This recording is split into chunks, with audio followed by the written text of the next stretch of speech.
یہ پاکستان قائد اعظم محمد علی جناح نے 14 فروری 1947 میں سبی میں خطاب کرتے ہوئے کہا، میرا ایمان ہے کہ ہماری نجات اس اسوہ حسنہ پر چلنے میں ہے جو ہمیں قانون عطا کرنے والے پیغمبر اسلام صلی اللہ علیہ وآلہ وسلم نے ہمارے لیے بنایا ہے۔ ہماری نجات اس اسوہ حسنہ پر چلنے میں ہے جو نبی پاک صلی اللہ علیہ وآلہ وسلم نے ہمیں عطا فرمایا ہے۔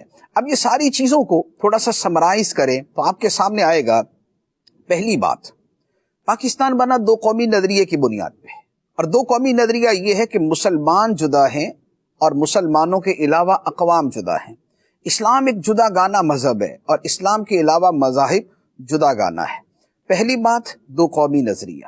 دوسری بات، پاکستان کا مطلب کیا؟ لا الہ الا اللہ۔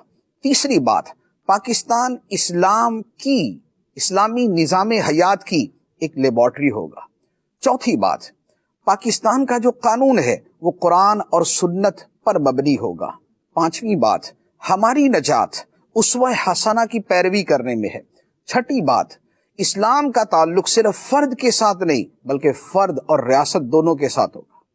یہ وہ چند فرمودات ہیں اور اس طرح کے کم از کم 200 فرامین ہیں، 200، اور یہ قائد اعظم بانی پاکستان کے ہیں۔ جو علامہ اقبال کے اشعار اور جو ان کی باتیں ہیں وہ جدا ہیں، وہ تو سینکڑوں سے بھی زیادہ تعداد کے اندر ہیں۔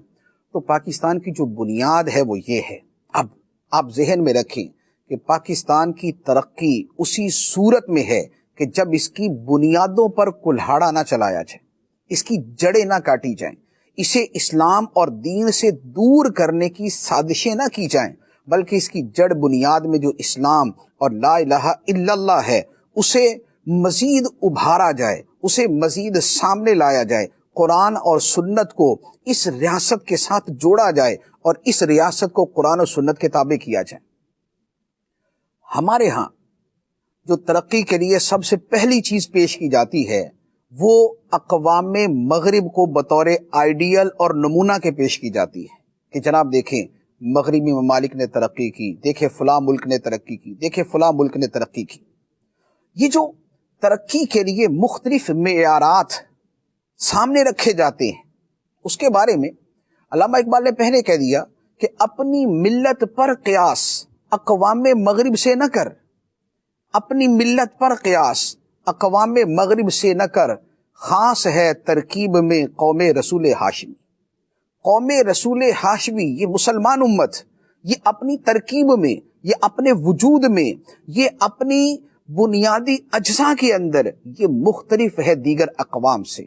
اس کی ترقی کا راستہ وہ نہیں جس راستے سے انہوں نے ترقی کی، اس کی ترقی کا راستہ اسلام سے ہو کے گزرتا ہے، اس کی ترقی کا راستہ دین سے ہو کے گزرتا ہے، اس کی ترقی کا راستہ قرآن و سنت کی تعلیمات سے ہو کے گزرتا ہے۔ تو یہ سب سے بنیادی بات، سب سے اہم ترین بات ہے کہ پاکستان کی ترقی کی بنیاد یہ دین، اسلام، قرآن، سنت اور اسوہ حسنہ ہے۔